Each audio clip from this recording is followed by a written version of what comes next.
I think the fact that we're actually now living life. Once you get here, and it takes a while for you to get used to that.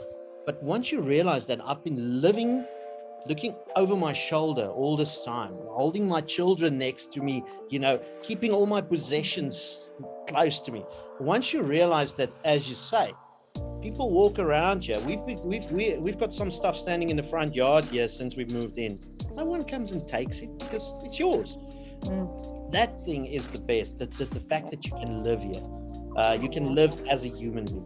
I'm Dr. Chamonix Blanche, ex-corporate and academical, turned CEO and board member of several companies, and mother of 4 little extraordinary kids. But it wasn't that long ago that I lacked the confidence, the know-how, and the time to focus on designing and really going after the life that I so wanted to live. A life of freedom, of fairness, and of being fair dinkum to who I really was and what I wanted to get out of this fleeting time that we have on Mother Earth. Fast forward to many lessons learned and moving halfway around the world to the most amazing country, you'll see the life that I now live. One that gives me more safety and freedom than I ever thought would be possible, and that really only existed as a daydream while I was living in South Africa. I created Chamonix TV to give you true spot advice on how you can also live a life in this amazing country, and so that you can see how another couple like us now live in Australia with 4 little kids here in Down Under. And I'll be providing you with step-by-step strategies so that you can make your Aussie dream a reality too. If you're a keen future Aussie who's looking to create a life that excites you and offers you safety, freedom, and opportunity, you have come to the right place, my friend. Welcome aboard.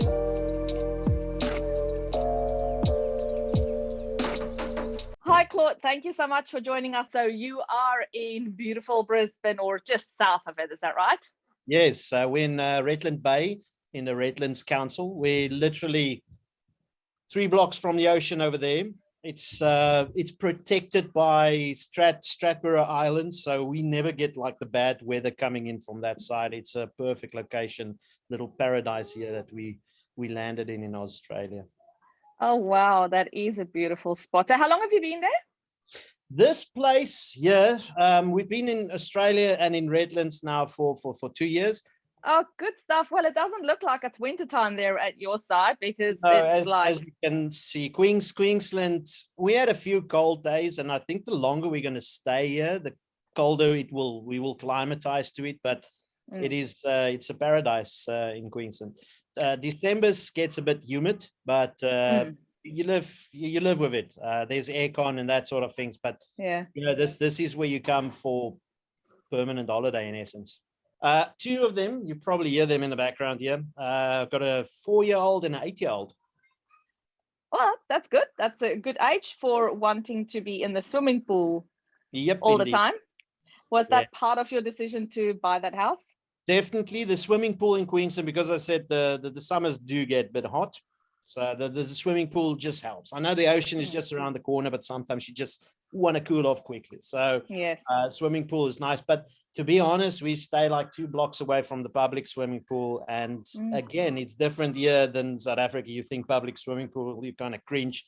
It's clean. Yeah, it's like crazy. All the parks and stuff here, it's well maintained. You can go. We've got a park around here. All of it's got little, the kids' toys and play around stuff in it. It's maintained by the council. It is amazing.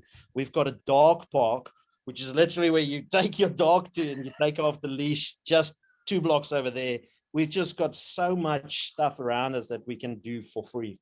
Exactly right. Well, you pay indirectly for it because your tax money pays for it, but still in South Africa you pay taxes but you don't get these things, which is the tax rate is identical. As a matter of fact, the tax rate is slightly lower here on a higher bracket, because in South Africa you pay super tax a lot quicker than here.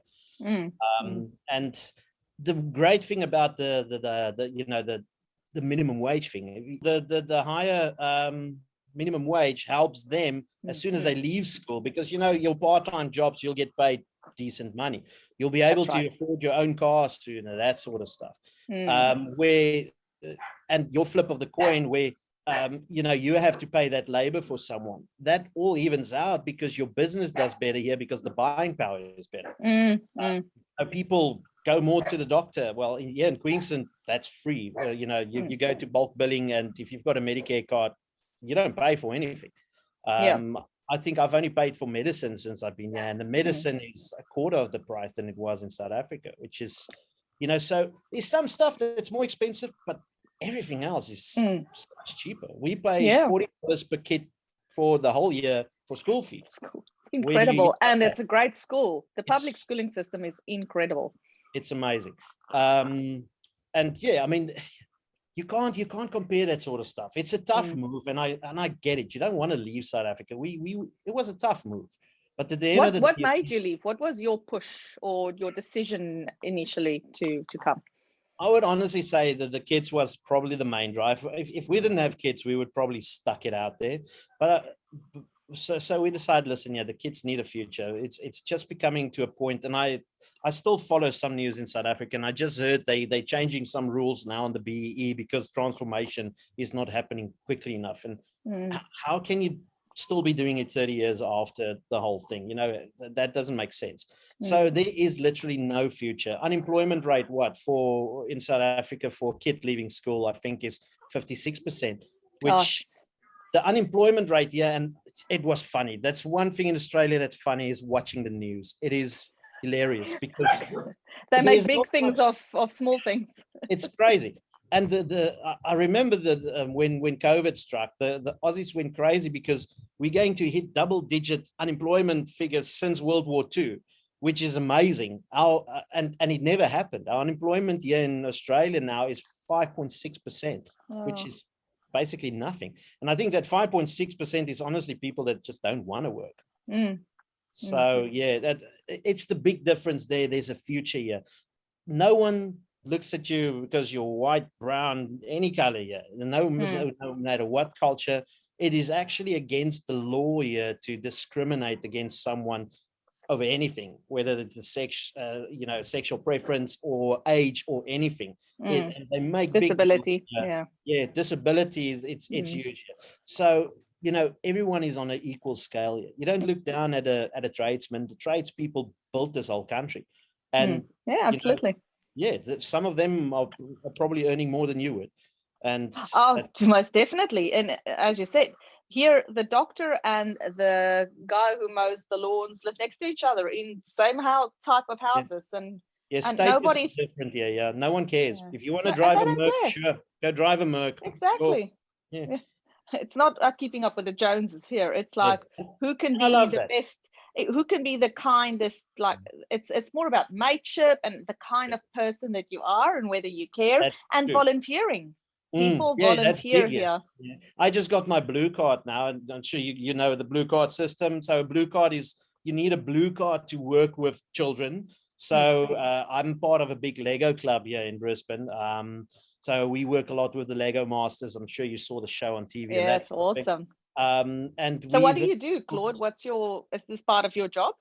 No, that's volunteer work. It's purely volunteer. So it's basically we're taking our hobby, building Lego, and giving back to the community. So we'll go to schools and to scouts and have competitions there, like build the biggest tower or stuff like that. And it's a huge thing here. And then what we also do is we've got big Lego shows that we hold in the exhibition centers and that sort of thing. People pay big bucks for it. And at the end of the year, what we do is we donate most of that money back to charity. I think last year we donated back $20,000 to charity as a Lego club, which is unheard of. So as you say, mateship and that sort of thing, everyone gives back here. And they're very dog friendly, which I can hear your little, I'm assuming it's a little one. So did you buy your dogs here or did they come from South Africa? The Scottish Terrier, the black one, she came from South Africa.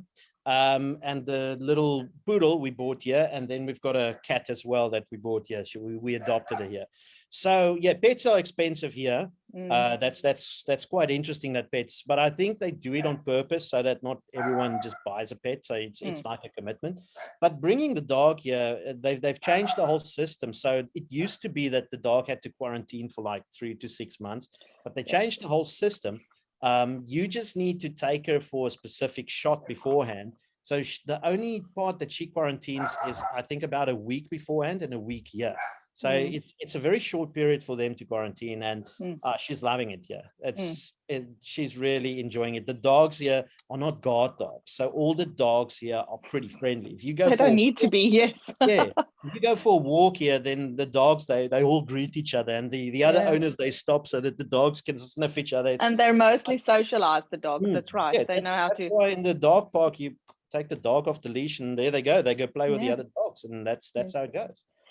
So tell me, Claude, 2 years ago you came. What visa was that on? And which city did you come from in South Africa? Where about? 189 visa. So it's the full PR visa. So we went for that. It was just the best option to go for. If you can go for that, go for that. Because you get here, you can immediately get Medicare. You immediately are able to get a loan from the bank. So you're pretty much, the only thing that you can't do that a normal Aussie can do is vote. That's literally the only thing that you can't do. But otherwise, you can do everything here. And there's a lot of perks. Medicare is amazing. We came from Cape Town. I was originally born in Joburg, then moved down to Cape Town, met my wife there. We stayed in Cape Town. We've been together about 10, 11 years there, and then, decided, listen, let's do the move. Went through an agent, and was a long process. That's a stressful process, is that thing that there's a lot of paperwork, a lot of stuff. But at the end of the day, looking back at it, so worth it. What's your skill that you came on with a 189? BSc IT degree. So and combined with experience, because I came over when I was 38. So it's perfect time. Age limit. Yeah, it's. I'm glad, because you get good results, good points for your age, not the most, but good. But then you get the experience, which makes up for it. So we made, because they upped the skills for the IT one to, I think, 75 at that stage. So we made it with about 5 points to spare, which was good. But yeah, the market, the guys, I think they're not lowering some scores, but they're definitely letting in more people because of COVID. Yeah. They're desperate for more software. Yeah. And were you sponsored by a specific role, or did you come without a job? I came, well, technically we got the visas, and then I dropped my CV on LinkedIn and on Seek. And it wasn't even a week. I was still sitting in South Africa. We had when we got the visas, we took 4 weeks, because most of our stuff were already packed. We were half in limbo sitting there. So we decided, once the visas came in, we're going to give it 4 weeks, and then we're out of there. So I started putting my CV on Seek and that sort of places. And then I got contacted by a guy in Australia, and I got a job before I landed here, which was, I can honestly tell you, anyone that's going into software will get the same thing, because there's a lot of software roles going around here. It's crazy, and the guys are paying big money at this stage for it. So it's really nice. And because of COVID, they don't care where you work from anymore. They've actually realized now that you can work from home. It's fine. What's the best thing for you about living in Australia? I think the fact that we're actually now living life. Once you get here, and it takes a while for you to get used to that. But once you realize that I've been looking over my shoulder all this time, holding my children next to me, keeping all my possessions close to me. Once you realize that, as you say, people walk around here. We've got some stuff standing in the front yard here since we've moved in. No one comes and takes it because it's yours. That thing is the best. The fact that you can live here, you can live as a human being, because awesome. It is not nice watching over your shoulder. If you now realize what we've gone through while we were back in South Africa. And that's the thing, you don't realize it while you're in it. You got to step out of it and then look back and go, wow, and you that's not what life should be like. Yeah, that's right. But you can't blame the people in South Africa living that way, because you have to make the best of your situation. Oh, that's right. And we while we were back in South Africa, we got used to it, and that's just the way it is. But once you're here, and you laugh about the news and stuff that I mean, they don't have enough news to fill a news segment, so they will show us who's caught the biggest fish today. I love it. It's brilliant. Positive news. You don't often get positive news. We're so used to news having to be negative and this drama, whereas we actually get feel good stories in Australia. Yeah, it's really brilliant. lovely. I must say, and I think we're blessed. Yeah, we really are. And I hope this message reached someone, and just take the plunge. You'll be better off, even if it costs. It does cost a bit to get here, but once you're here, you make it up so quickly. Yeah, it is. You find your feet so quickly. The South African community is strong here. I mean, we got a place where we buy biltong and boerewors and everything 2 kilometers down the road. There's so many South Africans here that you'll probably walk into Aldi and someone will speak Afrikaans. So don't think that you're moving away from your culture if that is your biggest fear. You can just replicate that here in a way if you want to. But I think it's better if you just integrate into the system. Yeah, come here and become an Aussie because it's worth it. Don't come here to become a South African in another country because that's not the right way of thinking. Come here to integrate. It's a great society that they created here, and the inclusiveness here is amazing. Thank you so much for sharing your story and just your positive words of encouragement, I guess, for those who haven't yet made the move. And as you said earlier, it's not necessarily because they don't want to, it's because sometimes you don't realize what you could be having if you're living in a country like Australia. So thanks for sharing, Claude. We really appreciate it, and for sharing your beautiful house with us. I'm like, one day if I come to Brisbane, we're going to come and have a barbecue there. A braai. Like a braai. Yeah. Awesome. Thanks, Claude. Good luck with the moving in there. Yeah. And we'll hopefully talk to you again soon, see how you guys have been progressing your move. Excellent. Thank you very much. You're welcome. Goodbye. Bye-bye.